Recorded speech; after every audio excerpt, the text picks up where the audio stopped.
Episode 124 अजीब से कंकाल। रुद्र अभी यह सब सोच ही रहा था कि तभी उसकी नजर हाई लेवल के हथियारों के ढेर के ऊपर जाती है, जहां पर एक बड़ी सी नीले रंग की कढ़ाई रखी हुई थी। उस कढ़ाई का आकार घरों में मौजूद खाना बनाने वाली कढ़ाइयों की तरह नहीं था, बल्कि वह कढ़ाई इतनी बड़ी थी कि वह बड़ा सा आकाशगंगा लेवल का जंगली सांप भी उसके अंदर आराम से आ जाए।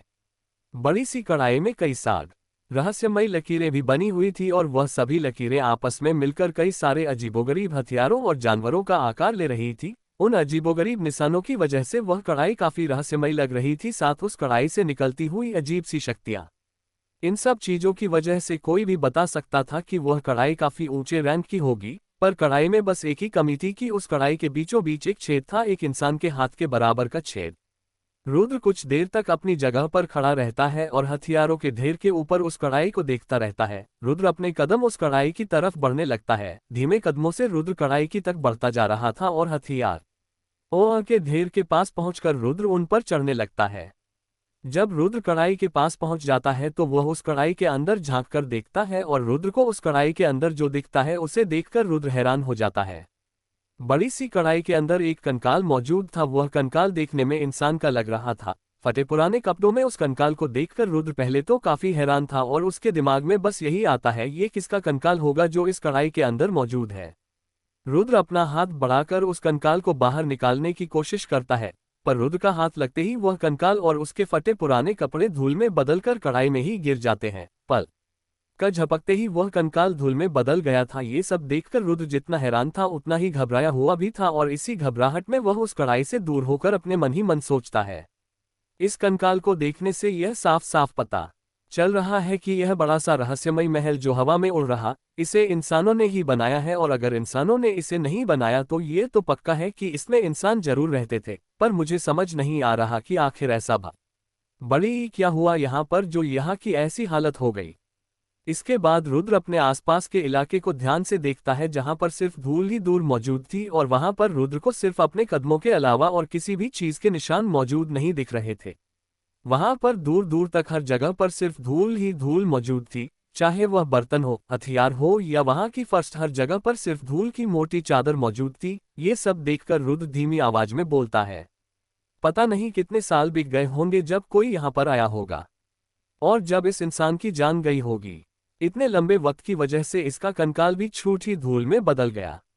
इतना कहकर रुद्र कुछ पलों के लिए खामोश रहता है, फिर आगे कहता है, समझ नहीं आ रहा, अगर यहाँ पर कोई नहीं था तो वह रहस्यमयी आवाज आखिर कहाँ से आ रही थी। इतना कहकर रुद्र उस हॉल से बाहर निकल जाता है और महल के दूसरे हिस्सों को भी देखने लगता है। उस काले रंग के महल में हर तरफ घूमते हुए और आगे बढ़ते हुए रुद्र को बस टूटी हुई इमारतें ही नजर आ रही थी, और अभी तक रुद्र को एक भी ऐसी इमारत या दीवार नहीं मिली थी जिससे बर्बादी और तबाही ने छुआ न हो। ये सब देखकर रुद्र परेशान होते हुए धीमी आवाज में खुद से कहता है, अरे यार, अगर मुझे यहाँ पर कोई दूसरा रास्ता नहीं मिला निकलने का तो मैं यहाँ से बचकर बाहर कैसे निकलूंगा। उस बड़े से जंगली सांप से बचने के लिए मुझे यहाँ से बाहर निकलना ही होगा। बाहर निकलने का कोई भी रास्ता न मिलने की वजह से और न ही कोई छिपने की जगह मिलने की वजह से रुद्र इस समय काफी निराशा महसूस कर रहा था। काफी देर तक आगे बढ़ते रहने के बाद रुद्र को रास्ते में और भी ज्यादा कंकाल मौजूद मिलते हैं, जो पहले वाले की ही तरह देखने में इंसानों जैसे ही लग रहे थे, और उनकी हालत भी पहले वालों की ही तरह लग रही थी। साथ ही जब रुद्र उनको छूने की कोशिश कर रहा है तो फिर से पहले की ही तरह वह सभी कंकाल भी धूल में बदलते जा रहे थे। एक तरफ रुद्र को वहां से बाहर निकलने का कोई रास्ता नहीं मिल रहा था और न ही वहां पर छिपने की कोई जगह। तभी रुद्र को महल की दूसरी तरफ से एक तेज दहाड़ की आवाज सुनाई देती है, और ऐसा लग रहा था जैसे वहां पर काफी तोड़फोड़ मच रही हो। बूमम बूमम बूमम, धम्मम धम्मम धम्मम। उन सभी धमाकों की आवाजों को सुनकर छोटे रुद्र समझ जाता है कि वह बड़ा सा जंगली सांप उसी को ढूंढ रहा है और हर तरफ तबाही मचा रहा है। ये समझ आते ही रुद्र अपना सर पकड़ लेता है। उसे समझ नहीं आ रहा था कि वह बड़ा सा सांप अब उसके पीछे क्यों पड़ा है। जब बकी उसने उस अंडे को भी वापस लौटा दिया, यार यह कहीं की फेंक दिया। कुछ देर तक तो रुद्र उस आवाज को सुनता रहता है, फिर उसके बाद उस आवाज के विपरीत दिशा में आगे बढ़ जाता है। उसका बिल्कुल भी इरादा नहीं था कि वह उस सांप के सामने जाकर उसके गुस्से को और ज्यादा बढ़ाए। कहानी में आगे जानने के लिए सुनते रहिए लॉर्ड ऑफ द ड्रैगन, सिर्फ और सिर्फ द नॉवल एक्सप्लेन चैनल पर। एपिसोड 125 रुद्र की मदद के लिए ठंडी शक्तियां। रुद्र का बिल्कुल भी इरादा नहीं था कि वह उस सांप के सामने जाकर उसके गुस्से को और ज्यादा बढ़ाए। बड़ी अजीब बात है, उस बड़े से हॉल के अलावा ये पूरा महल खाली पड़ा हुआ है। मानता हूं यहाँ पर हर तरफ सिर्फ तबाही दिख रही है, पर सामान तो यहाँ पर होना ही चाहिए था, पर नहीं। ये पूरा महल बिल्कुल सुनसान है, लोगों के कंकाल और तबाही के अलावा यहाँ पर कुछ भी मौजूद नहीं है। ऐसे में मुझे समझ नहीं आ रहा कि वह बर्तनों की अजीब सी आवाज आखिर कहाँ से आ रही थी, क्योंकि उस हॉल के अलावा मुझे और कहीं पर भी किसी भी तरह के बर्तन, हथियार या इस तरह की और कोई चीज नहीं देख रही है। हर चीज के बारे में ध्यान से सोचने के बाद रुद्र कंफ्यूज होता ही जा रहा था। उसे समझ नहीं आ रहा था कि इस महल में कोई नहीं है, फिर भी वह अजीब सी ताकतवर और रहस्यमयी आवाज आखिर कहाँ से आ रही थी। न ही उसे ऐसी कोई चीज दिखी जिससे वह आवाज आ सके, पर अभी रुद्र इस बारे में सोच ही रहा था कि तभी उसे एक बार फिर से वह बर्तनों की आवाज बादल गरजने की तरह सुनाई देती है। वह बर्तनों की आवाज धीमी होने के साथ साथ इतनी ताकतवर थी कि उस आवाज को सुनते ही उसके मुंह से खून निकल आता है और वह तुरंत अपने घुटनों पर गिर जाता है। रुद्र जल्दी से अपने हाथों से कानों को बंद करता है और अपने पूरे शरीर में शक्तियों को बहाने लगता है जिससे वह उस आवाज से होते दर्द से बच सके। जब छोटे रुद्र अपने आप पर काबू कर लेता है तो उसके बाद वह उस तरफ देखता है जहां पर वह हॉल था, और जब वह बताओ की आवाज शांत हो जाती है तब रुद्र तेज रफ्तार में भागते हुए उस हॉल की तरफ जाने लगता है।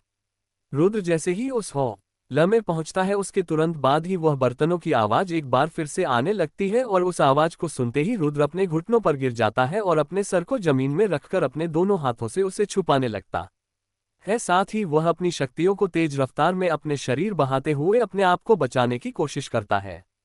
इस बार उस आवाज की ताकत पिछली बार से बहुत ज्यादा थी, इस वजह से रुद्र को ऐसा लग रहा था जैसे जल्द ही उसका शरीर फटने वाला है। रुद्र के शरीर में मौजूद नसें फूल जाती हैं और इस समय उनको देखने से ऐसा लग रहा था जैसे रुद्र के शरीर पर कई सारे सांप लिपटे हुए हो। साथ ही रुद्र के शरीर पर हल्की दर्रें पड़ने लगती हैं जिससे खून बहने लगता है। देखने से ऐसा लग रहा था कि रुद्र का शरीर किसी मिट्टी के खिलौने की तरह चिटक रहा हो। रुद्र को ऐसा लग रहा था कि वह मरने ही वाला है कि तभी वह किसी तरह से अपनी स्टोरेज रिंग से कुछ गोली यहाँ निकाल कर खा लेता है, और जैसे ही उसे थोड़ी सी राहत मिलती है वैसे ही वह अपना सर उठाकर एक बार उस आवाज की तरफ देखता है, और ये देखकर रुद्र हैरान रह जाता है कि वह आवाज उस कढ़ाई पर मौजूद छेद से आ रही थी जो धीमी रफ्तार से ठीक हो रहा था।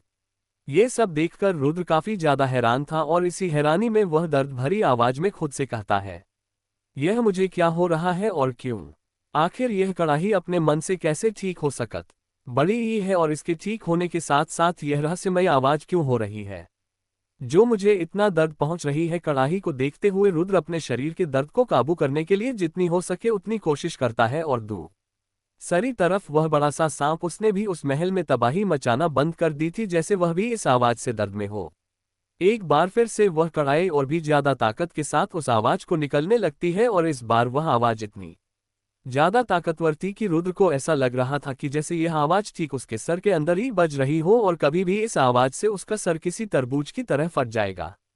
इससे पहले रुद्र जब इस हॉल के अंदर नहीं था तब भी यह आवाज इतनी ज्यादा ताकतवर नहीं लग रही थी जितनी ताकतवर यह आवाज रुद्र को इस समय लग रही थी, क्योंकि रुद्र इस समय उसे कढ़ाई के बहुत ही ज्यादा करीब था। इसलिए उस कढ़ाई से निकलती हुई हर आवाज सीधा रुद्र से जाकर टकरा रही थी, और वह आवाज रुद्र को किसी बिजली के झटके की तरह लग रही थी जो उसके शरीर को धीरे धीरे तोड़ने का काम कर रही थी।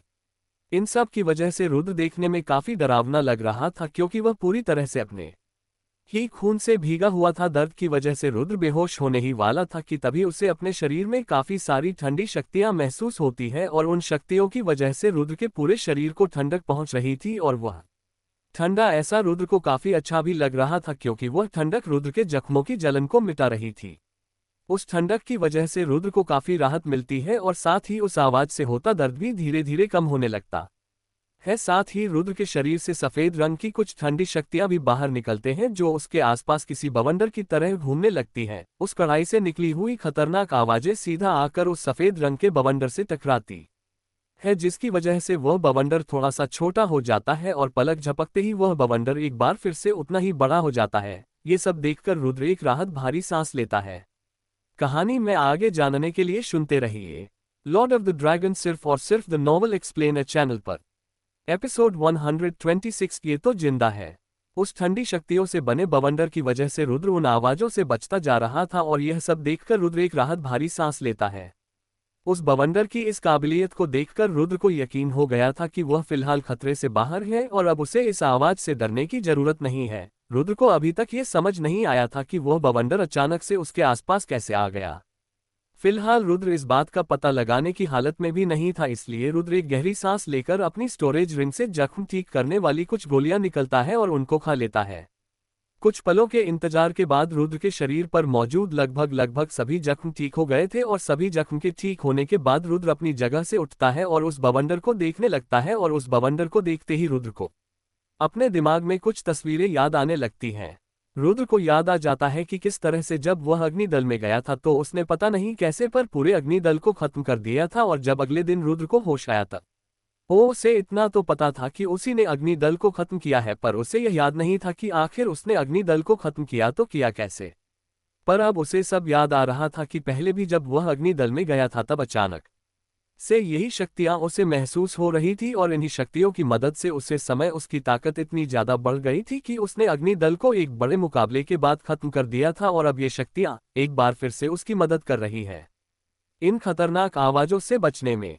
ये तो वही शक्तियां लग रही है जिन्होंने मेरी मदद की थी, पर मुझे समझ नहीं आ रहा है कि यह शक्तियां आखिर आ कहां से रही है। रुद्र अपने मन ही मन सोच रहा था कि तभी उसकी नज़र अपने गले में मौजूद उस लॉकेट पर जाती है जो उसको आचार्य ने दिया था और फिलहाल उस लॉकेट में कुछ दरारें भी मौजूद थी। उस लॉकेट को देखते ही रुद्र के मन में एक ख्याल आता है, क्या ये शक्तियां इस लॉकेट की वजह से है? शायद ऐसा ही हो सकता है। आचार्य ने ही इस लॉकेट में अपनी शक्तियां भरी होगी जिससे मुसीबत के वक्त मेरी मदद हो सके। रुद्र अपने मन में ये सब सोच तो रहा था, पर उसने फिलहाल अपने माथे पर ध्यान नहीं दिया था जिस पर एक अजीब सा ड्रैगन का निशान दिख रहा था। वह सफेद रंग का बवंडर किसी ढाल की तरह रुद्र की रक्षा कर रहा था। उस बवंडर की वजह से रुद्र को ऐसा बिल्कुल भी महसूस नहीं हो रहा था कि उस खतरनाक और ताकतवर आवाज से उसको कुछ फर्क पड़ रहा हो। बूमम। अभी रुद्र इन सब की वजह से खुशियां मना ही रहा था कि तभी उसको एक तेज धमाके की आवाज सुनाई देती है। जब रुद्र पीछे पलटकर उस तरफ दिखता है तो उसे हॉल के बाहर वह बड़ा सा सांप दर्द की वजह से जमीन पर तड़पता हुआ दिखता है और उस खतरनाक आवाज की वजह से उस बड़े से सांप को अपने शरीर में काफी ज्यादा दर्द हो रहा था, जिसकी वजह से उसके मुंह से लगता खून निकलता जा रहा था। कुछ देर तक वह आवाज उसे पूरी जगह पर गुजराती रहती है, उसके बाद उस जगह पर काफी शांति छा जाती है। जब कड़ाई से वह खतरनाक आवाज नहीं आ रही थी तब रुद्र उस कड़ाई की तरफ देखता है, पर वह बिल्कुल भी खुश नहीं लग रहा था, बल्कि घबराहट की वजह से उसके माथे पर पसीने की बूंदें दिखने लगती है, क्योंकि रुद्र ने ऐसा कुछ देख लिया था जो पहले से भी ज्यादा खतरनाक था। वह नीले रंग की कड़ाई जिंदा थी और अगले ही पल वह अपनी जगह से हवा में उड़ाना शुरू कर देती है और रुद्र को मारने की इरादे से वह बिना रुके रुद्र की तरफ बढ़ने लगती है। खुशकिस्मती से अब रुद्र उस आवाज के दबाव में नहीं था और न ही उसके शरीर में कोई दर्द हो रहा था। सब वजह से रुद्र अब सब कुछ साफ साफ समझ पा रहा था और यही वजह थी कि वह जल्दी से अपनी जगह से हटकर उस नीले रंग की कड़ाई के हमले से बच जाता है जो उसके ऊपर गिरने ही वाली थी। रुद्र की किस्मत अच्छी थी कि वह धाय इतनी भी ज्यादा तेज नहीं थी जितना कि रुद्र ने सोचा था, जिसकी वजह से रुद्र समय रहते हैं कड़ाई के हमले से बचने में कामयाब हो गया था। ये कड़ाई हवा में उड़ रही है, साथ में अपनी मर्जी से आ जा रही है। क्या इसका मतलब ये कड़ाई लेवल 6 पर है? यकीन नहीं होता कि मेरे सामने एक लेवल 6 का हथियार मौजूद है। रुद्र बड़ी हैरानी के साथ उस कड़ाई को देखते हुए अपने मन ही मन कहता है। दूसरी तरफ वह कड़ाई, उसने एक बार रुद्र पर हमला किया और उसके हमले से रुद्र जब बच गया तो उस कड़ाई ने दोबारा से रुद्र पर हमला नहीं किया था, बल्कि वह तुरंत ही रुद्र के पीछे जाना बंद कर देती है और रुद्र के पीछे जाने की बजाय घूमकर उस बड़े से जंगली सांप की तरफ जाने लगती है जिसके शरीर पर कई सारे कांटे मौजूद थे। वह बड़ी सी कड़ाई हवा में उड़ती हुई सीधा उस बड़े से सांप की तरफ जाती है और जैसे जैसे वह आगे बढ़ रही थी वैसे वैसे उस कड़ाई के अंदर आग जलने लगती है और वह आग उस कड़ाई के आगे बढ़ने के साथ साथ और भी ज्यादा धधकने लगती है। जब वह कड़ाई उस बड़े से सांप के पास पहुंच जाती है तो वह कड़ाई उस सांप के ठीक ऊपर जाकर उल्टी होकर उसके ऊपर गिर जाती है, जिससे वह बड़ा सा सांप कहीं जा ना पाए। कहानी में आगे जानने के लिए सुनते रहिए लॉर्ड ऑफ द ड्रैगन सिर्फ और सिर्फ द नॉवल एक्सप्लेन चैनल पर।